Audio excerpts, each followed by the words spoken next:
Hi, it's Lou from Christian Faith and Fiction. Happy New Year! I have finished wrapping up the books that I read at the end of 2023. There's quite a few different ones there, some Christian fiction and some non-fiction Bible study type of books, some Christmas themed ones as well as some others as well. I read quite a few books because the Christmas themed ones tend to be quite short. So I record them. I record my reviews as I'm going along. So let's see how I got on. Hey, I finished the Looking Glass Illusion by Sara Ella. This is the second book in the Curious Realities duology, and it is fantasy, futuristic, dystopian, and it's heavily influenced by the books about Alice, so Alice in Wonderland and Alice Through the Looking Glass. And it has a small amount of Christian allegory, I would say.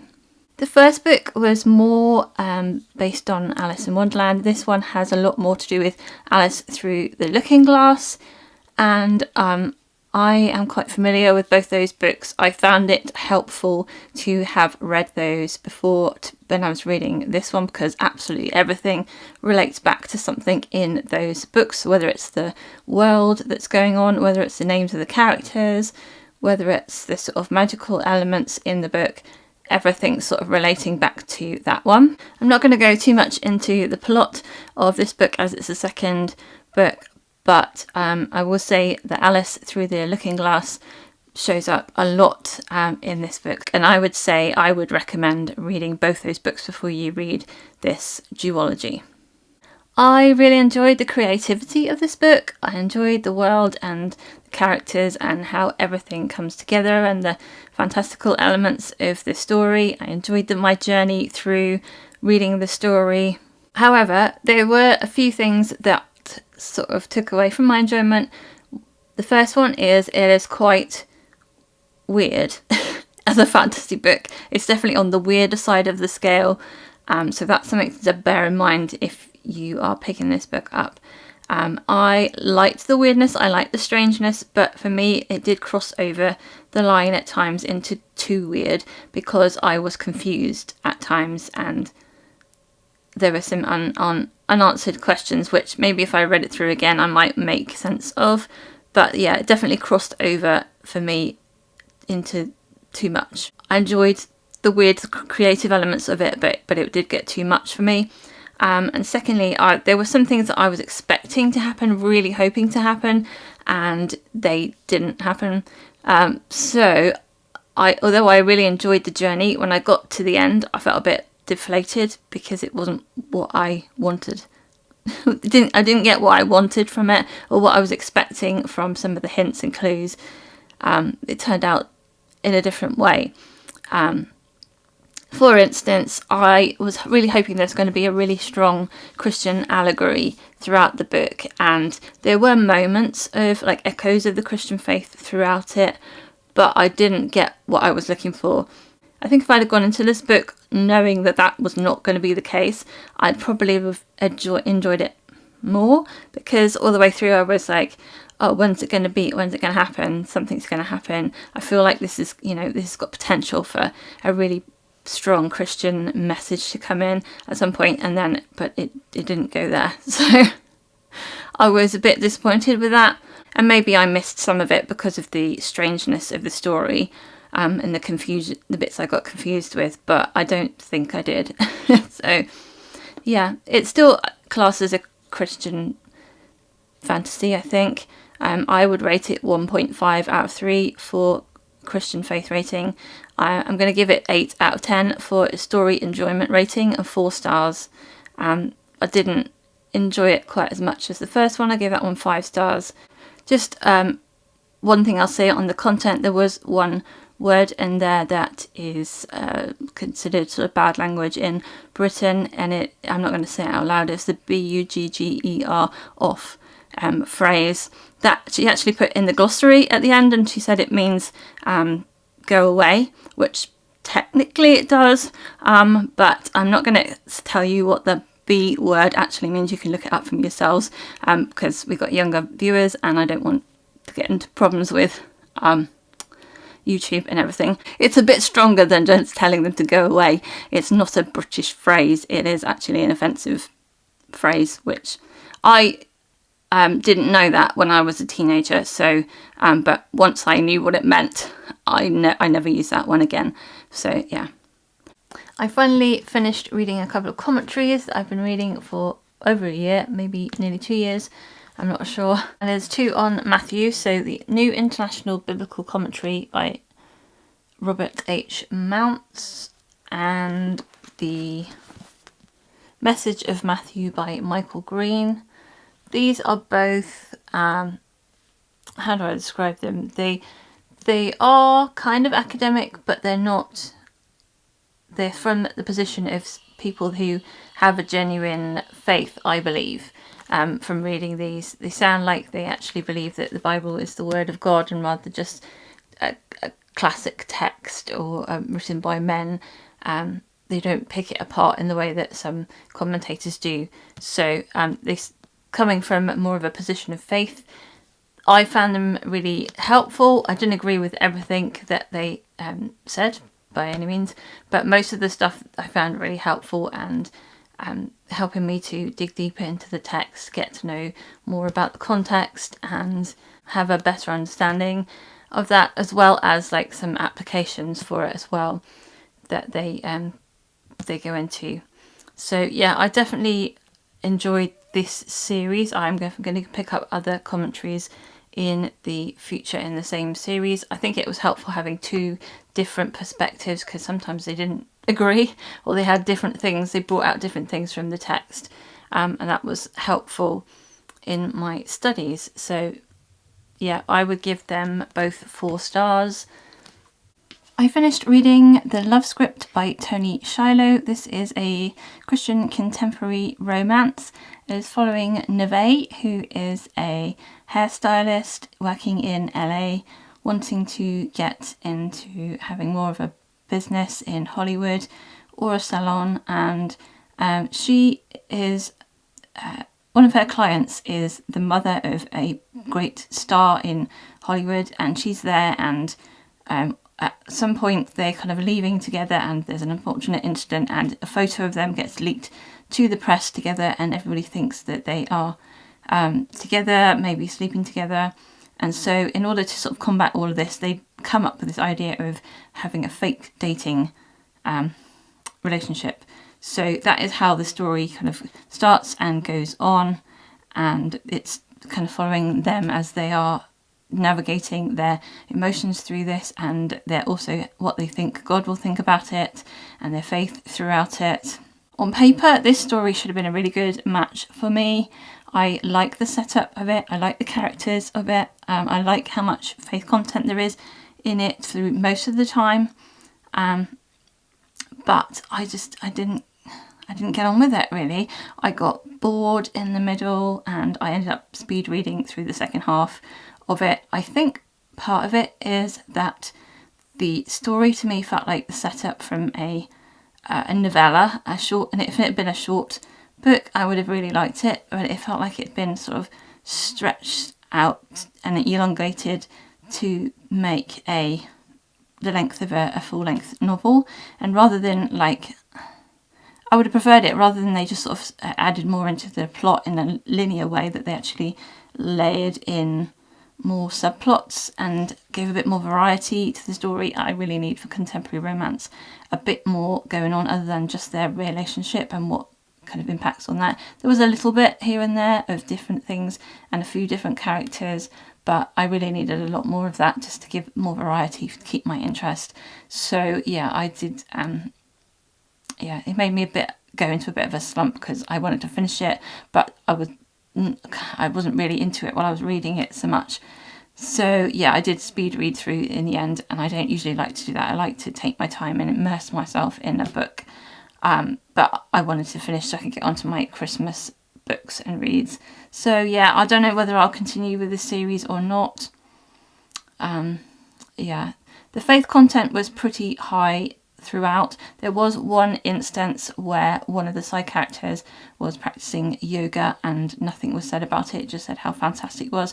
Didn't say whether it was meant to be just exercising on their part or whether it was like actual yoga with the chanting and the meditation and stuff, which I don't find helpful. I don't think it would be helpful to any Christians coming out of a New Age background. I think if you just mean that the character is doing like exercise and stretching, just use the word exercise and stretching. Don't use the word yoga, because it means so much more to people who actually have practiced it, particularly people coming from a non-Christian background coming into Christianity. Yoga is very much the Hindu kind of form of yoga with all the other bits added in, not just doing some stretching. So yeah, if any Christian fiction writers are listening to this, please can you just not use the word yoga in your books? It would be a lot better. And I have to so this one would be a Christian faith rating of 3 out of 3 minus 1 for that sort of problematic bit. But it was only mentioned once, and I have a sort of 2 strikes and you're out view about DNFing books. So it just mentioned it once. She didn't go into any other sort of New Age stuff later on in the book, so I was very thankful for that. So 3 minus 1 for Christian faith rating, and a 6 out of 10 for story enjoyment rating, and I'll give it 3 stars on Goodreads. Hey guys, I have just finished reading a couple of books I want to talk about. The first is by Sophie Hannah. It is Hercule Poirot's Silent Night. These are like the new versions of Hercule Poirot's stories that Agatha Christie originally wrote, but Sophie Hannah is now writing some new mysteries, so they're completely new as far as I'm aware. Don't know if they were ever based on anything that Agatha Christie ever had planned out or anything. I'm not sure about that, but they're new ones. So this one is set at Christmas, and it is following Poirot with Inspector Catchpole, who is a character that I'm not aware of that popped up in any of her original books. So it was a good. I'll come back to this in a minute, but I think it was a good decision to make him the perspective character and the narrator for the story. But he doesn't want to spend Christmas with his mother. He wants to spend it with Poirot, but his mother somehow gets them both to go to stay in this country house where there has been a murder in a local cottage hospital. This is set in 1931.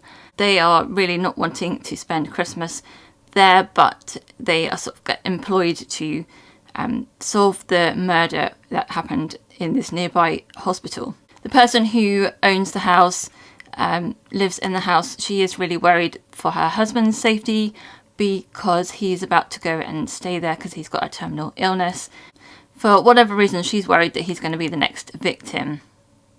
I gave this story enjoyment rating of 8 out of 10 and Christian faith rating of 0 out of 3. It was clean and no real Christian content to this one, but I enjoyed the mystery. I thought it was very much in the style of Agatha Christie.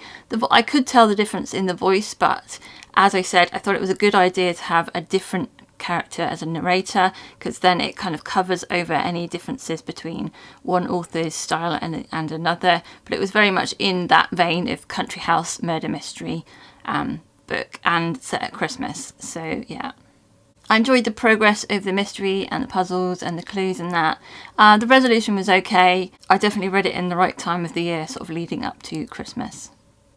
Then I finished All's Fair in Love and Christmas by Sara Monzon. This is Christian contemporary romance, Christian Christmas-themed romance. It is not as short as a novella. It's 250 pages, something like that, maybe just a bit less than that. And it is like a rom-com. I enjoyed it quite a lot.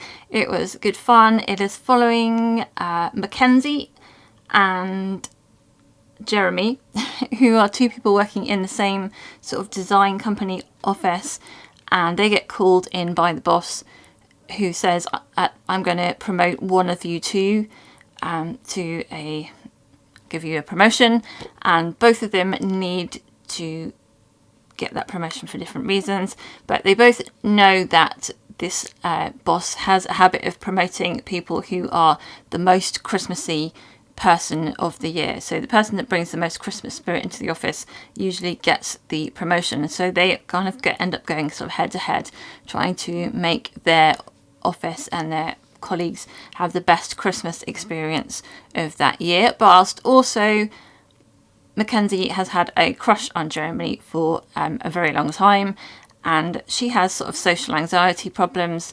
She struggles to talk to people and relate to people. She also has some anxiety issues, which may be a trigger warning for some people.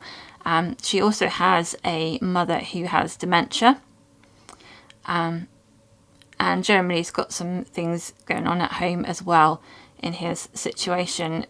Both of those things are reasons why they could do with the extra money themselves, and they could do with the promotion, and it's about their kind of competing with each other, but also kind of liking each other. Sort of a classic rom-com Christmas feel to it. I thought it was good. I thought the characters were quirky.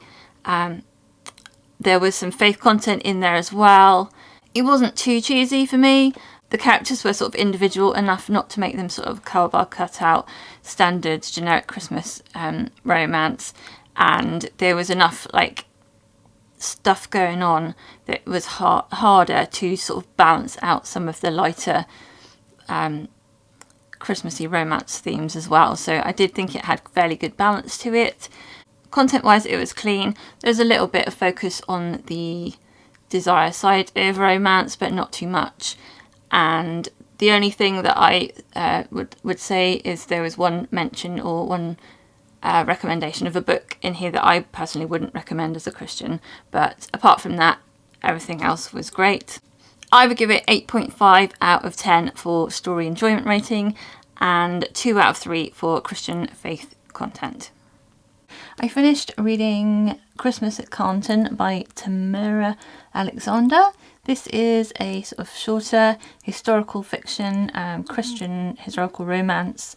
It is set during the Civil War in America and in Franklin, Tennessee, 21 miles south of Nashville.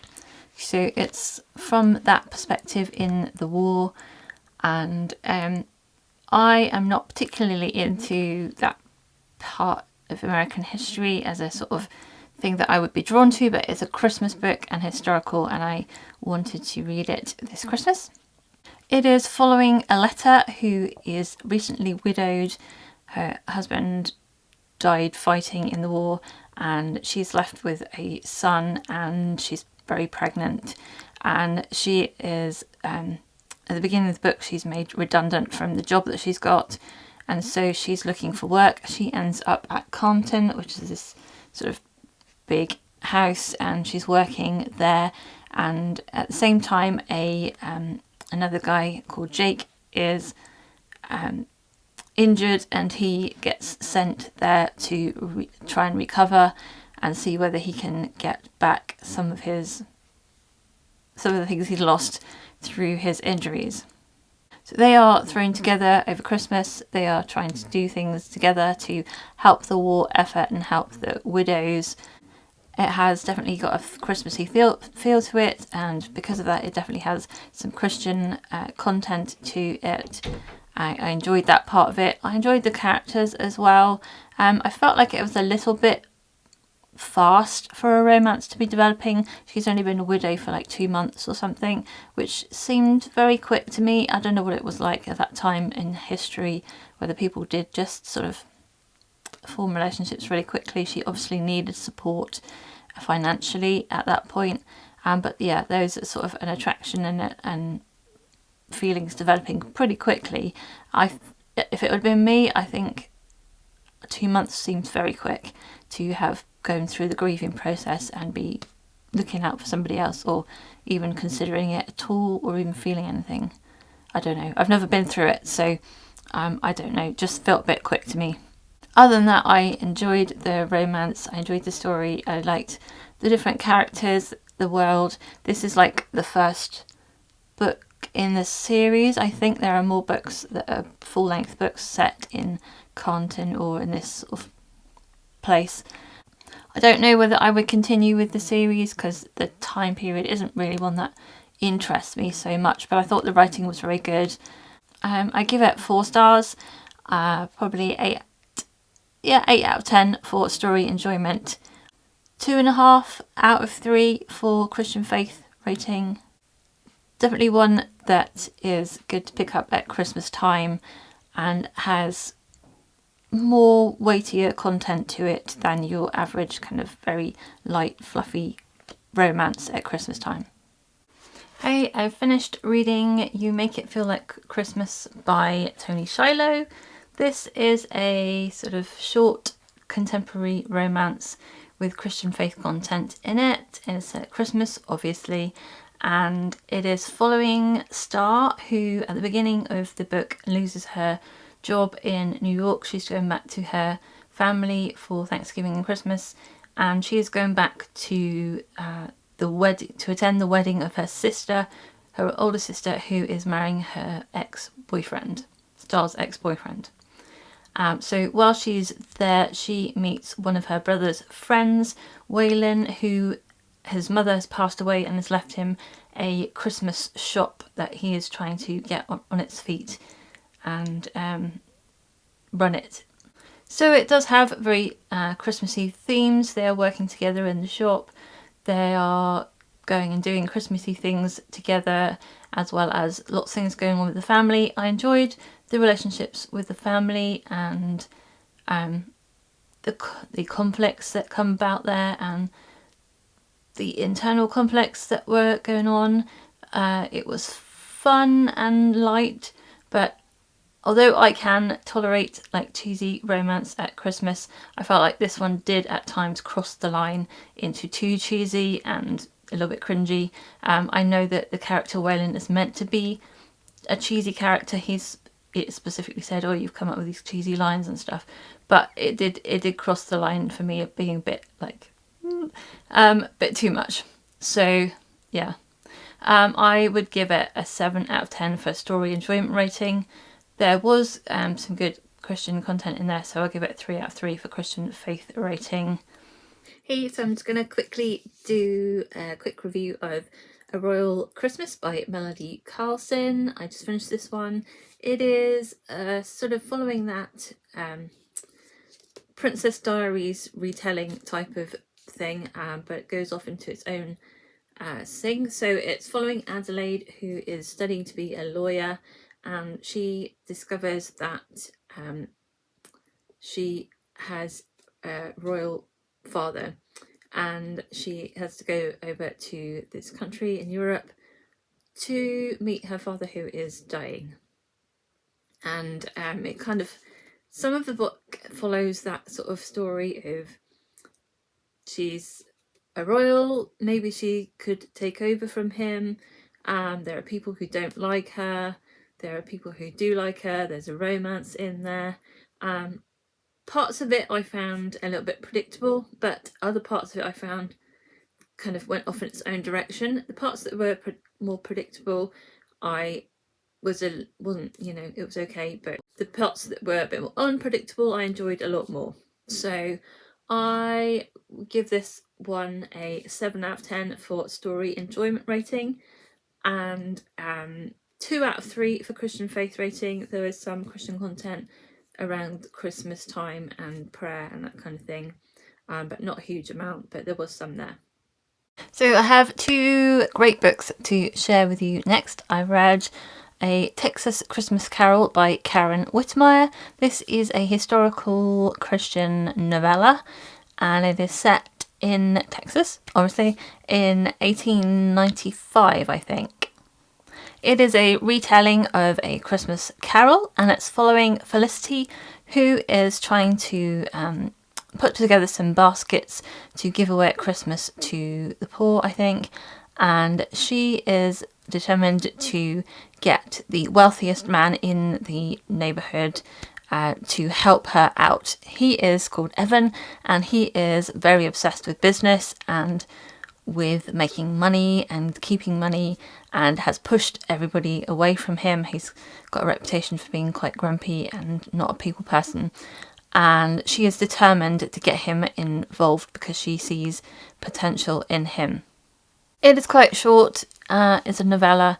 It was very Christmassy themed. I enjoyed the characters. I really liked Felicity's tenacity and stubbornness and her love of people, and I thought their romance was lovely. It was heartwarming. His sort of redemption story was great as well, and there was some good Christian content in there, I think.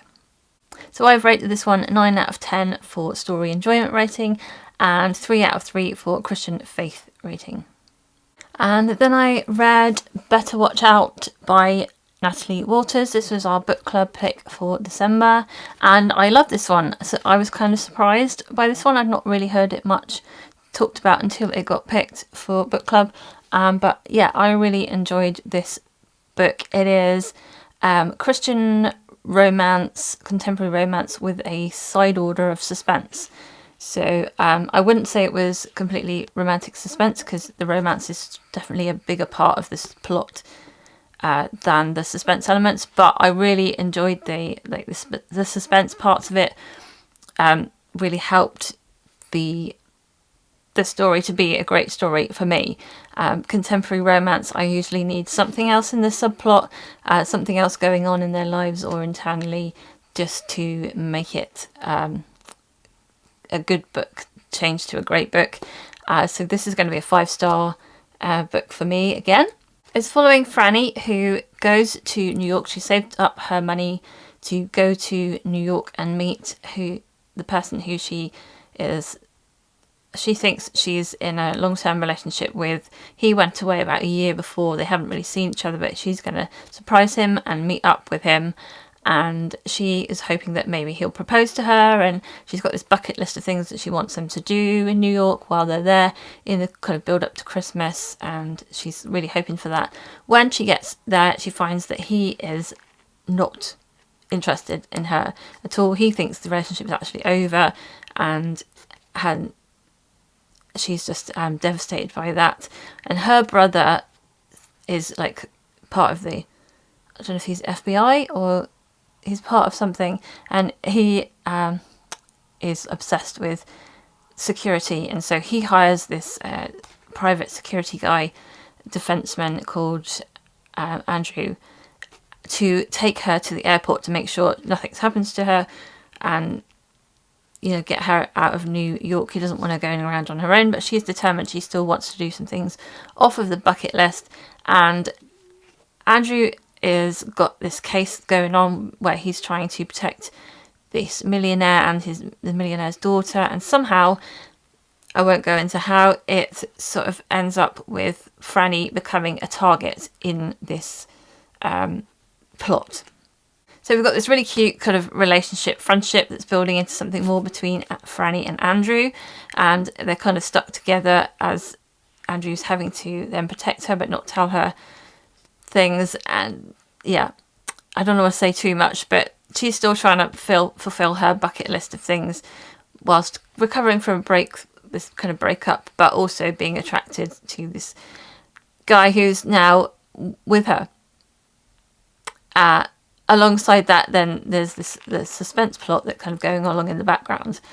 So it was a really good mix of rom-com and a bit of suspense in there as well. Just that kind of frisson, is that the right word, of danger added to the plot a lot. And I give this one 10 out of 10 for story enjoyment, and 2 out of 3 for Christian faith content. There was some indication in there that the characters were Christians, although it wasn't a big part of the plot.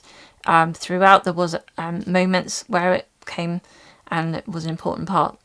I thought the characters felt very original, kind of quirky, and it was upbeat and fun, and there was a lot of Christmassy feel to it and New York at Christmas. And I also really liked the ending of it as well, which was good. So I finished reading a novella by Cindy Kirk. It's the first one in this winter collection, and it's called Love at Mistletoe Inn. It is following a lady called Hope, who when she was younger got married very quickly, just ran off to be married to her boyfriend, and then immediately she regretted it, and the pastor, the vicar who did the wedding, said, don't worry, I won't send in the papers, so you won't really be married, and it'll be as if it never happened. But then 10 years later, she's at this wedding fair and she overhears a conversation about somebody else who's like talking about this, and they said, oh, don't worry, if you sign the papers, doesn't matter if you've filed them or not, it's still going to be legal. So then she starts to think, if she's still married to this guy John, who she ran away with 10 years ago, and then she goes home and finds that he's there, he's turned up on their doorstep. So that's what this novella is about. It's kind of in the build up to Christmas, more sort of December-ish, I would say, than a really Christmassy feel to it. So maybe it would have been better to read it like earlier in the month. I thought it was a really interesting premise. I don't think I've read anything like that before. So it was an interesting sort of dilemma about what to do. Are they really married? What do you do if you are? And do they really want to pursue a relationship or not? Yeah, it was an interesting dilemma. It was quite short, so I felt like it could have been a bit longer, and it felt a little bit rushed at times. But I did enjoy it. I give it 8 out of 10 for story enjoyment rating. I felt like there was some good faith content in there. They did have to pray about what to do and consult God what to do for their future. So I give it 3 out of 3 for a Christian faith rating. The final books of the year that I've completed were the Bible in 1 Year audio Bible read by David Suchet. This is NIV one, and I enjoy listening to him. He has done some audio books, other ones like Poirot, because he played Poirot in the British TV series, and he's read the whole Bible. So this is the Bible in the year. It was great to have like it broken up into small chunks, and yeah, it's been good to do that. The audible version seems to have some technical issues for me, so I don't know why it seemed to like want to jump back into other books like the Book of Job. It would just suddenly jump into a different one, so I'm not quite sure about that. But you can listen to his version, I think, and many other audio Bibles on the Bible app, which was called YouVersion, I think. I'll try and leave a link to it in the description, and yeah, you can listen to them for free on there, and hopefully without the technical issues. And alongside that, I listened to Nicky Gumbel's commentary on the Bible in a year. So every day there's a commentary to go with those particular Bible readings. So that was good to listen to. I don't think it's that old, but I feel like some of them, the examples and maybe some of the people he quotes from might date a little quickly. So yeah, don't know about that, but it was good to have something to listen to as I was going along. So I've given them both 4 stars each. Those are the books that I have read at the end of 2023. Let me know in the comments if you've read any of them, what you thought of them, and also if you have read a really good book recently, let me know as well. I think my favourite one of the Christmas period is going to be Better Watch Out by Natalie Walters. This was a surprise to me, I think, but I think some of the other ladies liked it as well. So those are my thoughts. Let me know in the comments your thoughts. I hope you're having a fantastic beginning to 2024, and I haven't quite got my head around saying 2024 yet, but I hope you have a really great reading week. If you want to see any more videos about Christian fiction, you can watch this video over here. Until next time, God bless. Bye.